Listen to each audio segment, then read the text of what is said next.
today. With me today are James Dennehy, Assistant Director in charge of the FBI's New York Field Office. We have Deputy Chief Carlos Ortiz, Commanding Officer of the NYPD Special Victims Unit.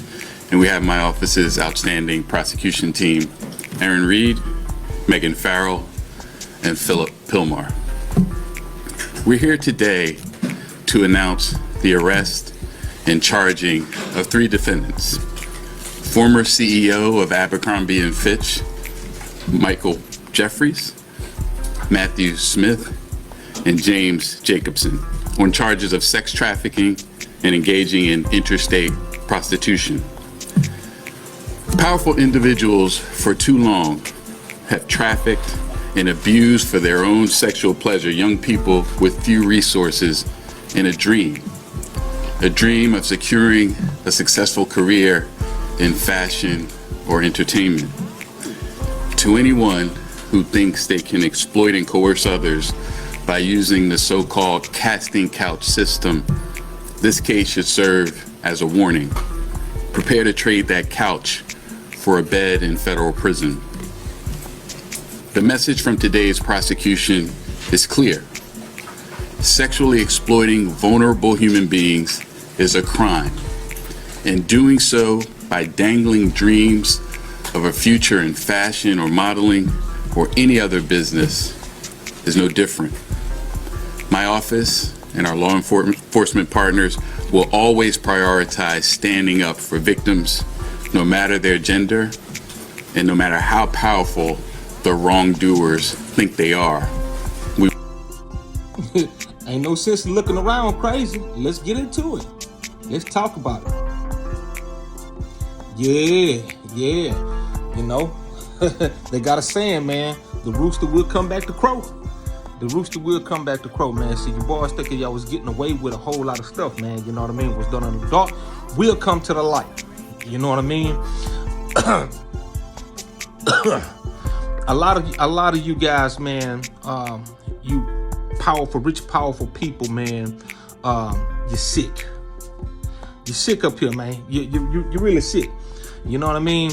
And it's a whole lot of them.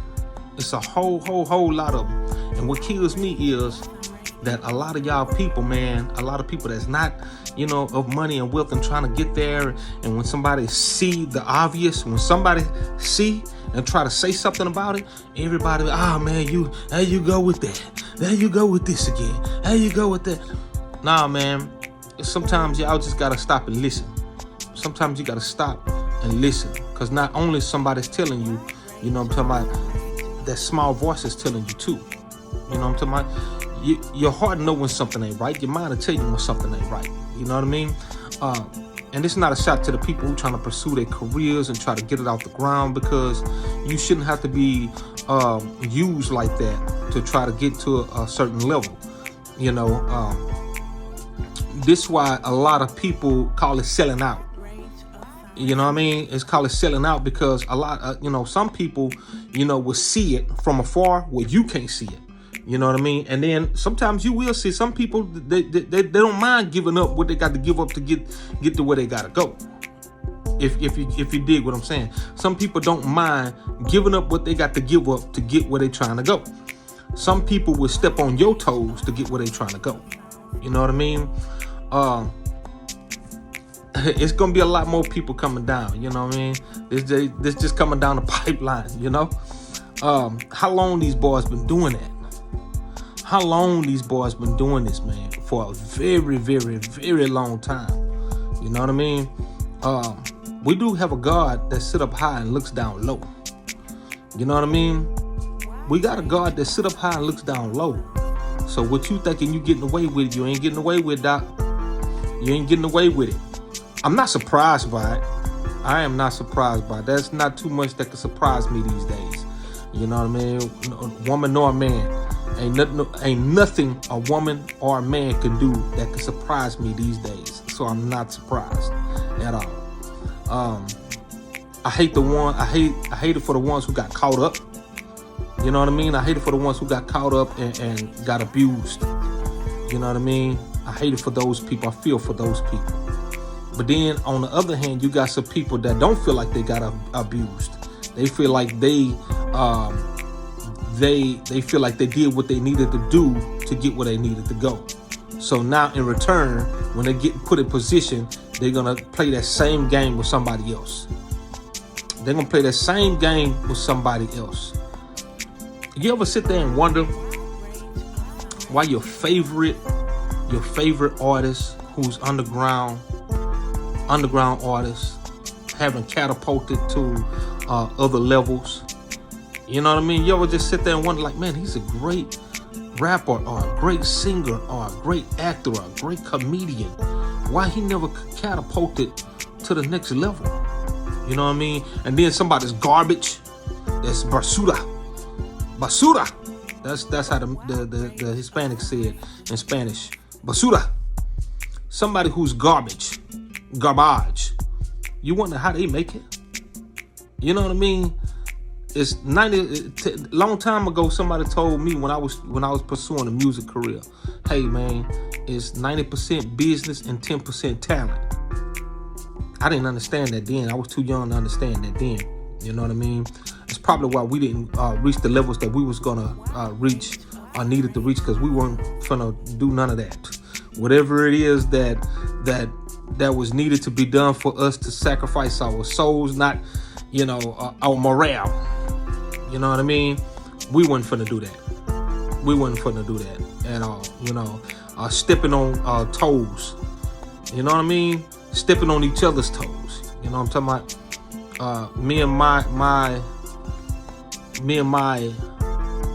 guys that I rap with, my best friends, my brothers that I did music with, do music with. We got a brotherhood. You know what I mean? It's certain lines that can't be crossed. Certain lines that won't be crossed.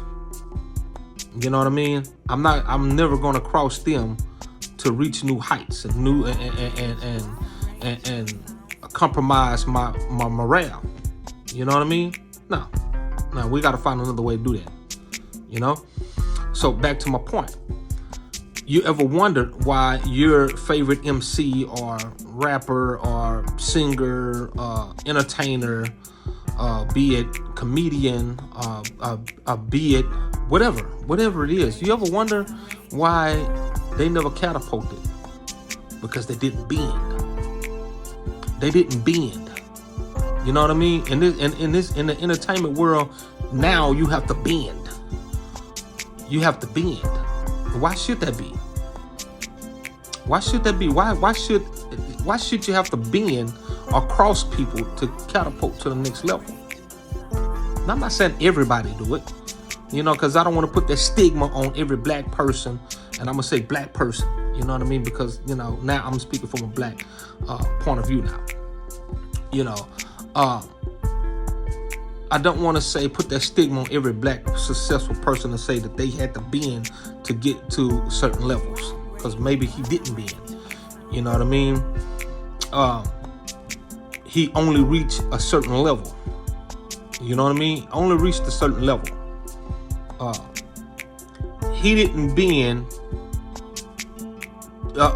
He didn't bend and compromise his mind, body, and soul. But did he, in turn, make someone else bend? So it's a whole lot there at play. I don't know if I just made sense right then. In my mind, I made sense, but y'all tell me if I made sense. You know what I mean? Or tell me, did you understand what I just said? And I try to repeat it again. When he reached the certain levels, he might not compromise his integrity. You know what I mean? But in return, did he have to make someone else, while they climbing up the ladder, compromise their integrity? Make sense? Yeah. I figured you get it now. You know what I mean? So, a lot of people, man, a lot of MCs or a lot of entertainers, be it comedians. Yeah, I've run across a lot of them in my lifetime. You know what I'm talking about? Because at one point in time, I had my own studio. I had my own radio station. You know what I mean? And I was doing music, writing my own songs. And I ran across a whole lot of great, talented artists. You know what I mean? Great talented artists, you know? We down here in the Houston area, and it's hard to get those breaks down here in Houston, you know? But at the same time, you know, I'm like some of your favorite underground artists who's not gonna bend, you know what I mean, to reach a certain level, you know what I mean? Because, you know, it becomes a morale issue, you know what I mean? So, yeah, I definitely couldn't live with that. You know what I mean? I couldn't live with that, nor could I look in the mirror. You know what I mean? How my kids gonna look at me? You know? I stopped doing gangster rap back in 2010. In 2010, I stopped doing gangster rap because my kids had started getting older. As my kids started getting older, I started feeling embarrassed about what I was saying. And my kids was my biggest fans. You know what I mean? My kids was my biggest fans in music, you know? And they would listen to my songs and they would recite every word, you know, that me and my friends were saying on these songs. I got a couple of songs right now today, and my kids is like 26, 27. I got a couple of songs right today that I refuse to let them listen to because I'm talking in such a manner that I'm embarrassed. I'm embarrassed. I cannot recite those type of lyrics. I've never talked like that in front of my kids at all. So for me to say those type of lyrics and then let them listen to me say that, as a parent, I'm embarrassed. So I stopped doing that. I stopped rapping gangster rap because I was feeling embarrassed. Now, I know it's a saying that don't do it if you're going to feel embarrassed about it, don't do it. Well, you know, I had to learn that along the way. You know what I mean? So now that my kids have became in 2010, they start, you know, I didn't want them to see me in another way. You know what I mean? What my kids think about me means so much to me. You know what I mean? What my kids and my nieces and my nephews, what they think about me, it means so much to me. It means so much to me. So now I have to carry myself in another way. You know what I mean? I have to carry myself in another way, bro. I have to walk a different walk. I have to walk another way. You know, so then I started doing, you know, inspirational music. You know what I mean? That made me feel a whole lot better. That made me feel a whole lot better because I wanted them to sing those songs versus singing the songs that I'm talking about, shoot up, bang, bang, and girls in the club stripping and doing this. And, oh, man, golly. You know? Just think about that. You know, a lot of you girls, man, y'all talk about you popping it in the club, and then when you get these little kids, man, will you still be able to let them hear you talk about that? Will you? Are you trying to hide it? Because you ain't gonna be able to hide it. That's like the ones who doing porn, like the women who's doing porn. I don't know if I should say that, but you know, but who's doing X-rated videos. You know, and you get these kids, you start having babies and kids and stuff like that, and then all of a sudden they start growing up. You won't be able to hide that. How can you explain that?